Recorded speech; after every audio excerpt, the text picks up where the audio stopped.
Assalamualaikum warahmatullahi wabarakatuh. Perkenalkan, nama aku Farnod Viraswara dari Teknik Sipil Angkatan 2022. Yang mana pada video ini aku akan membahas mengenai FSC UAS struktur baja 1. Jadi untuk soal UAS ini kita diberikan dua soal, yaitu soal yang pertama adalah kita diminta untuk analisis kapasitas dari balok yang diberikan dengan profil I. Dan lalu soal yang kedua adalah kita diminta untuk bernalar ya. Jika diberikan panjangnya 6 meter, panjang satu profil 6 meter, apa yang bisa dilakukan untuk struktur tersebut masih dapat berfungsi.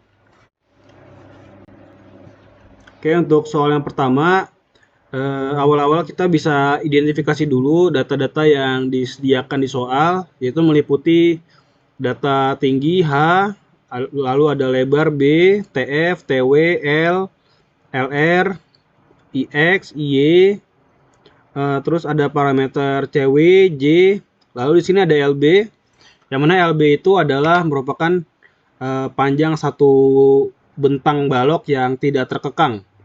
Yang mana di sini balok 15 meter dibagi 3, yaitu 5 meter, 5 meter, 5 meter, jadinya panjang tak terkekangnya adalah 5 meter. Lalu yang terakhir kita diberikan data kuat lelehnya atau FY. Selanjutnya setelah kita tahu data-datanya, kita mesti tahu bahwa kita diminta menganalisis struktur balok, yang mana pada balok ini kita menganalisis terhadap kegagalan lentur dan juga geser. Oke, yang pertama kita mau memeriksa kapasitas nominal yang bisa diberikan dari balok terhadap lentur. Jadi untuk mengecek terhadap lentur, kita periksa di bab F SNI 1729/2020 ya. Kita bisa melihat aja tabel F1-nya. Jadi di tabel F1 ini kita bisa tahu profil yang diberikan ini nanti kita analisis terhadap kondisi batas apa saja gitu. Apakah ada tekuk lokal, apakah ada tekuk lateral torsional buckling. Nah, itu tahunya dari kelangsingan sayap dan kelangsingan badannya. Maka dari itu kita harus ngecek dulu kekompakan dari profil yang diberikan. Untuk pengecekan kekompakan dari profil kita bisa melihat di bab B SNI, tepatnya di pengecekan propertiesnya ya di pasal B4.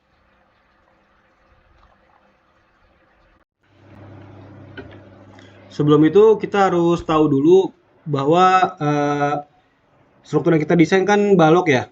Jadi kita tidak ngeceknya menggunakan tabel yang B41A ini karena dia elemen tekan yang mengalami gaya aksial tekan.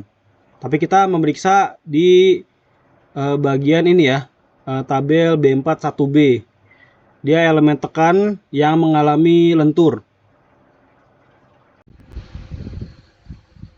Oke, untuk pengecekannya kita tinjau pada sayap dan juga pada badannya ya. Yang pertama kita tinjau di sayapnya dulu. Pada pengecekan kompakan sayap itu ada di tabel B41B yang kasus 10 ya. Dimana untuk sayapnya ini dianggap kompak kalau dia nilai rasio lebar terhadap tebalnya itu di bawah lambda P-nya, yaitu sekitar 0,38 akar E per FY. Untuk rasionya, nilai B-nya itu yang kita ambil adalah nilai B per 2 sesuai sama gambar yang ada di contohnya ya. Jadinya ini diambilnya setengah lebar dari sayapnya, yaitu B per 2 atau 200 mili dibagi 2 sekitar 100 mili ya. Dan perhitungan yang udah dihitung ya, rasio lebar terhadap tebal sayapnya itu di bawah lambda P. Maka dari itu sayapnya ini dianggap kompak gitu.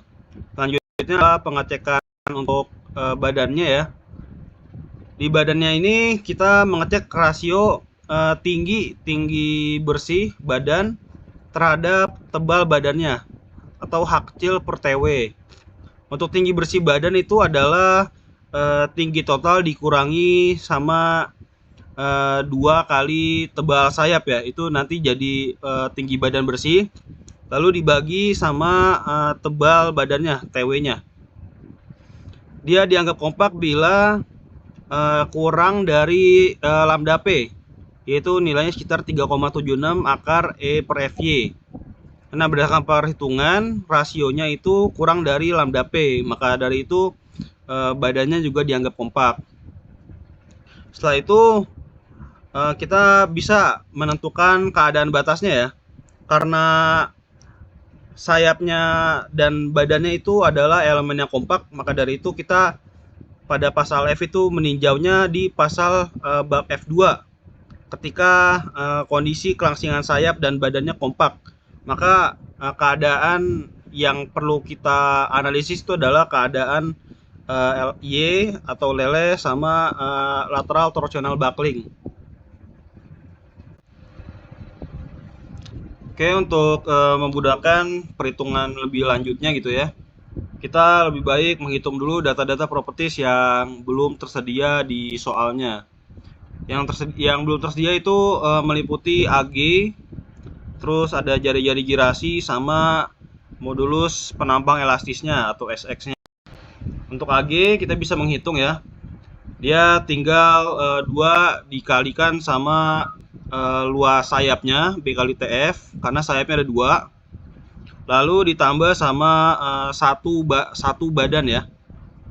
Dan jangan lupa tinggi dari badannya adalah tinggi bersih badannya, yaitu H minus 2 TF dikalikan dengan lebar badannya atau tebal badannya atau TW ya.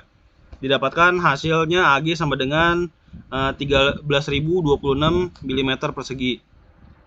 Lalu yang belum diketahui adalah jari-jari girasinya terhadap sumbu X dan sumbu Y atau RX atau RY gitu. Perhitungan dari jari-jari girasi itu adalah momen inersia dibagi dengan AG, sehingga untuk RX sama RY-nya itu didapatkan hasil demikian ya, 239 mm untuk RX-nya dan juga sekitar 42 mm untuk RY-nya. Lalu yang terakhir adalah perhitungan untuk modulus penampang elastisnya.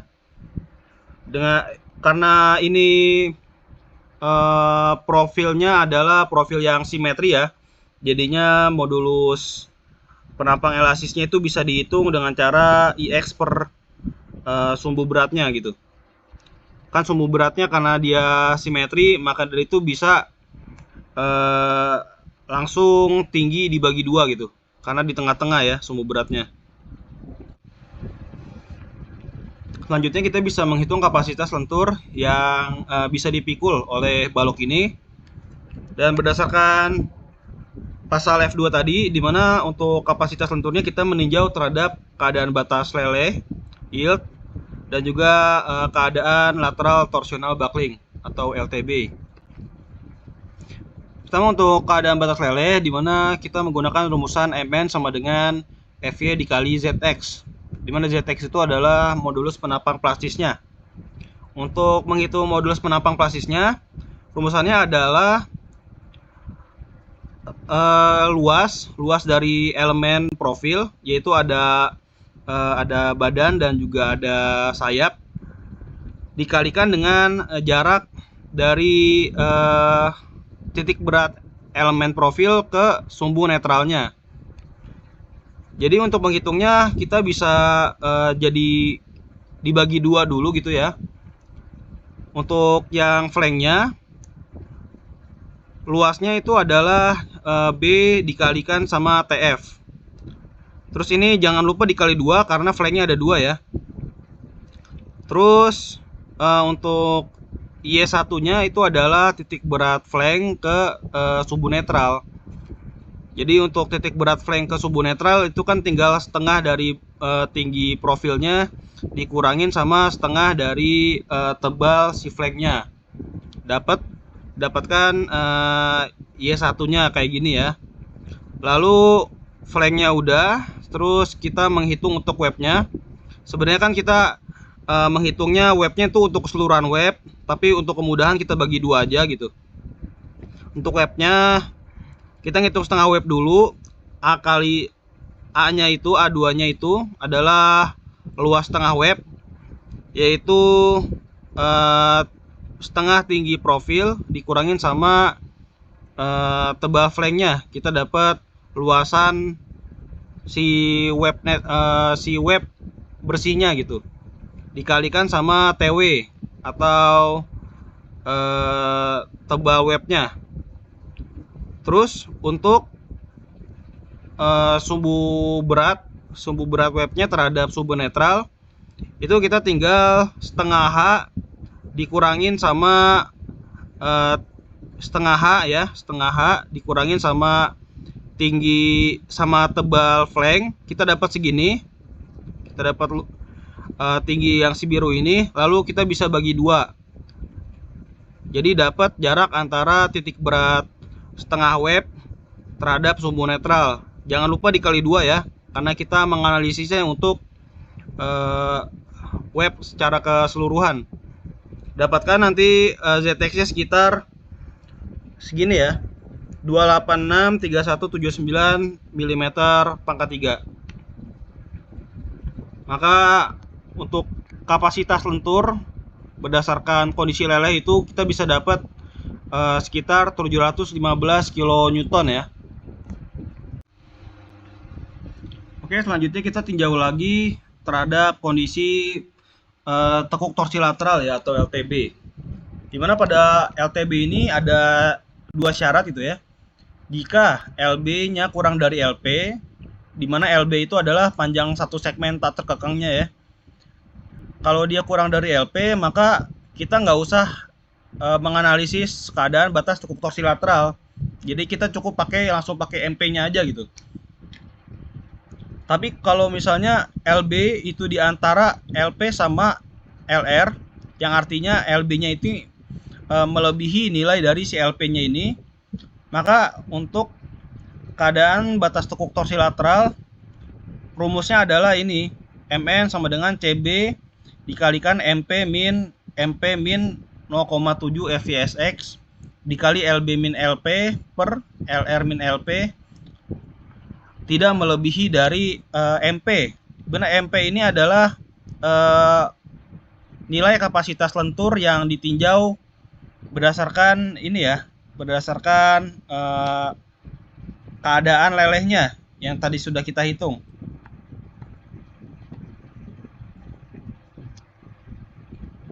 Oke, berarti kita yang pertama harus mengecek dulu apakah LB-nya ini nilainya melebihi LP atau tidak gitu. Kita cek untuk LP-nya, kita bisa pakai rumus ini, 1,7 kali jari-jari girasi arah Y akar E per FY, dimana nilainya kita bisa dapat sekitar 2000 mm, dimana nilai ini kurang dari LB ya, yang artinya LB-nya ini lebih dari si LP. Lalu kita cek terhadap LR-nya. Nilai LR ini udah diberikan di soal, adalah hasilnya 6400 mili, sehingga nilai LB-nya ini berada di antara nilai LP dan nilai LR. Maka dari itu kapasitas lentur untuk kondisi tekuk torsi lateral ini kita hitung menggunakan persamaan yang ini ya. Nah, pada persamaan ini ada satu nilai yang belum kita tahu nilainya, yaitu nilai CB ya. Jadi CB itu nilainya adalah seperti pada rumus di bawah ini, yaitu 12,5 momen maksimum per 2,5 Mmax plus 3 MA plus 4 MB dan plus 3 MC. Dimana MA, MB, MC itu adalah nilai momen pada seperempat bentang, MA itu pada seperempat bentang, MB itu pada 2/4 bentang atau setengah bentang, dan MC itu adalah 3/4 bentang. Maksudnya apa? Jadi begini. Jadi pada balok ini ada 3 bentang ya. Ada 3 bentang yang tidak terkekang gitu. Yang seharusnya kita bisa meninjau nilai CB ini pada masing-masing bentang gitu. Jadinya masing-masing bentang ini kita bagi jadi 1/4 bentang, 2/4 bentang, sama 3/4 bentang. Tapi biasanya nilai CB yang terkecil itu adalah yang di tengah bentang. Karena kita mengambilnya nilai CB yang terkecil gitu dari masing-masing bentang. Maka dari itu di sini aku cuman menghitung nilai CB yang di bentang tengah. Untuk menghitung momen-momen yang bekerja di balok ini, kita kan perlu tahu gaya-gaya berapa aja yang bekerja di baloknya gitu. Untuk gaya-gayanya ini udah diberikan di soal. Jadi untuk beban terpusatnya dia bekerja di 5 meter dari kiri, yaitu dead load-nya 90 dan live load-nya 85. Lalu ini adalah beban meratanya ya. Beban terbagi rata, itu dead load-nya adalah 8,5 kN per meter dan juga live load-nya adalah 20 kN per meter. Karena di soal itu nggak diketahuin berapa kombinasi yang digunakan untuk analisis, jadi ini aku asumsikan kombinasi yang digunakan ini menggunakan kombinasi LRFD itu 1,2D plus 1,6L. Jadi untuk QU-nya atau beban meratanya setelah dihitung adalah 42,2 kN per meter dan PU-nya adalah 244 kN. Dimana nanti nilai QU sama PU ini kita berikan ke si baloknya gitu. Sebenarnya nanti waktu ujian kalian bisa menghitungnya menggunakan statika ya. Menghitung menggunakan statika. Jadi ini untuk kemudahan aku menggunakan SAP 2000 ngitungnya. Jadi titik mana aja yang perlu kalian hitung, yaitu adalah karena ditinjaunya CB pada bentang tengah ya. Jadinya ini bentang tengah ini, bentang tengahnya kita bagi menjadi 1/4, 2/4 atau setengah, sama 3/4. Nah, MA-nya itu letaknya di mana? MA itu kan adalah momen di 1/4 bentang ya. 1/4 bentangnya adalah, kan satu bentangnya adalah 5 meter.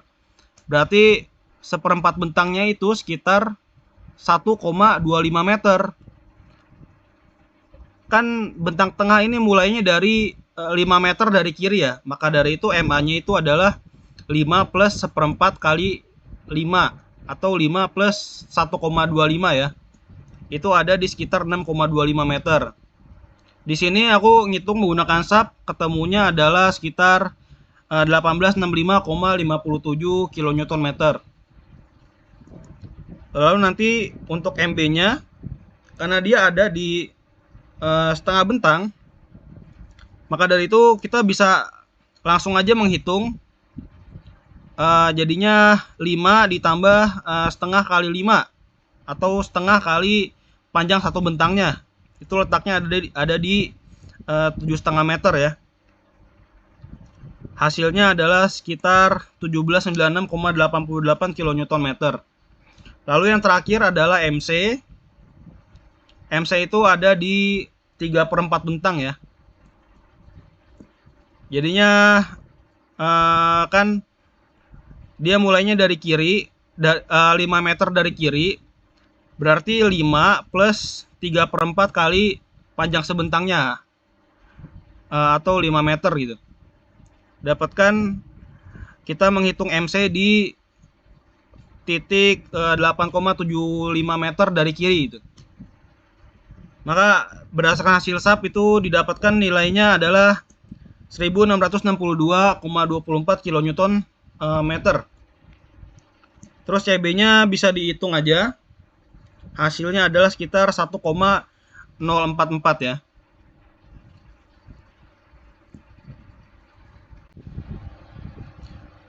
Oke, sebelum lanjut aku sekali lagi mau ngingetin bahwa nanti waktu ujian kalian bisa menghitung nilai-nilai Mmax-nya, Ma, Mb, Mc-nya itu manual menggunakan statika. Jadi ya langkah-langkahnya mungkin kalian bisa mencari gaya dalamnya ya. Gaya dalamnya berapa. Terus nanti kalian bisa langsung mencari, terus kalian bisa nentuin dulu titik Ma itu di mana, Mb itu di mana, Mc di mana. Lalu nanti kalian tinggal momenin ke titik-titik Ma, Mb, Mc-nya. Jadinya didapatkan nilai-nilai Ma, Mb, Mc-nya gitu. Baru kalian bisa ngitung CB-nya. Oke, selanjutnya karena nilai CB-nya udah diketahui ya, maka komponen-komponen untuk menghitung kapasitas lentur pada tekuk torsi lateral ini udah lengkap. Jadi bisa dihitung aja sehingga didapatkan nilai 525,356 kN. Dimana nilai ini masih di bawah nilai dari momen pada keadaan batas leleh gitu. Jadinya kita menggunakan nilai kapasitas lentur yang terkecil. Lalu nilai ini bisa kita reduksi dengan faktor reduksi lentur yaitu 0,9 sehingga nilainya adalah 472,820 kN. Tadi kita bisa kontrol kapasitasnya menggunakan nilai momen ultimate ya. Momen ultimate ini didapatkan dari perhitungan gaya dalam ya. Di sini aku menggunakan sub, dia momen maksimumnya ada di X sama dengan 5,5 meter dari kiri. Nilainya adalah 1874,74.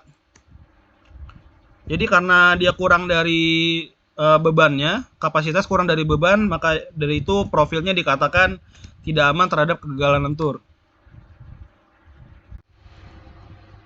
Oke, setelah kita menghitung kapasitas lenturnya, selanjutnya adalah kita menghitung kapasitas gesernya. Kita menggunakan untuk bab geser itu pengecekan geser menggunakan bab G pada SN 1729.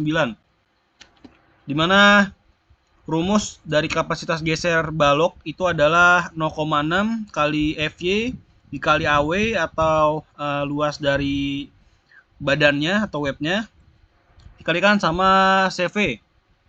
Di sini ada komponen yang belum kita tahu yaitu CV-nya. Untuk CV untuk profil I itu kita bisa menentukan dulu apakah kita menggunakan CV sama dengan 1 ataukah CV-nya menggunakan persamaan yang ini. Caranya kita mengecek nilai H per TW. H itu adalah tinggi bersih dari webnya per TW atau tebal webnya. Apakah kalau dia lebih kecil daripada 1,1 akar KV kalikan modulus elastisitasnya E per Fy, kita bisa menggunakan nilai CV-nya sama dengan 1. Kalau misalnya H per TW-nya lebih dari parameter ini, kita bisa menggunakan nilai CV-nya pakai persamaan yang ini. Oke, persamaan yang bawah ini. Kita bisa cek dulu nilai rasio H per TW-nya.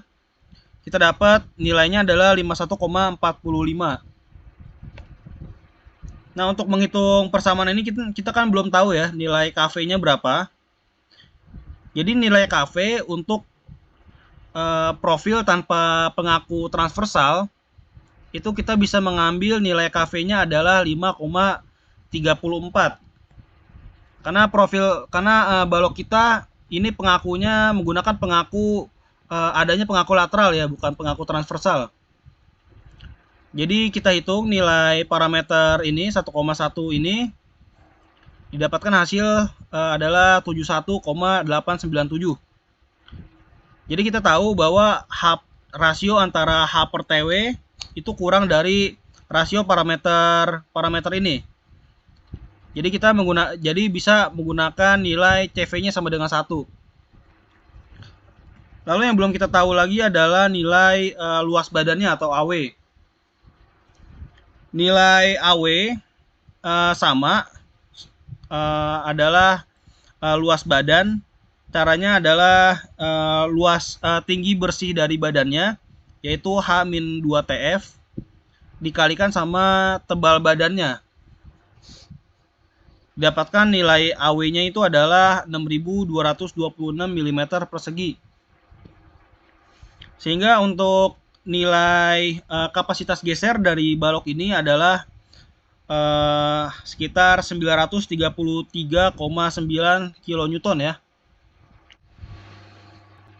Kalau berdasarkan SNI 1729, nilai kapasitas geser ini bisa direduksi dengan faktor reduksi geser yaitu sebesar 0,9.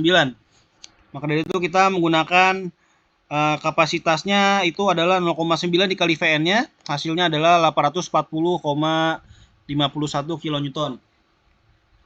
Lanjutnya kita bisa menghitung mengontrol kapasitasnya, apakah dia kuat terhadap beban apakah tidak.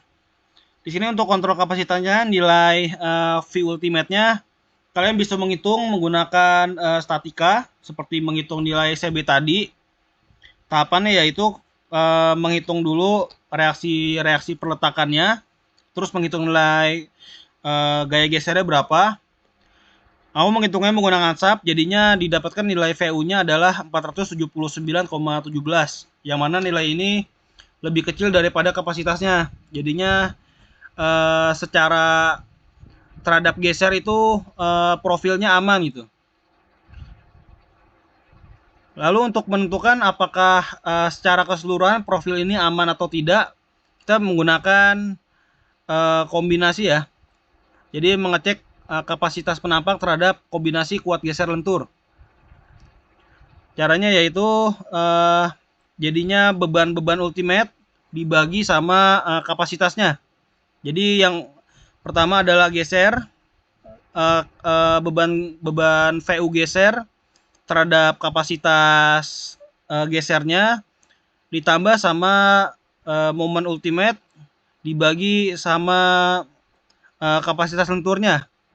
Didapatkan bahwa terhadap kombinasi 1,2D plus 1,6L itu profilnya hasil dari kapasitas kombinasi ini lebih dari 1 ya, yang artinya beban ultimate-nya itu lebih besar dibandingkan sama kapasitas nominalnya, maka profilnya dikatakan tidak aman.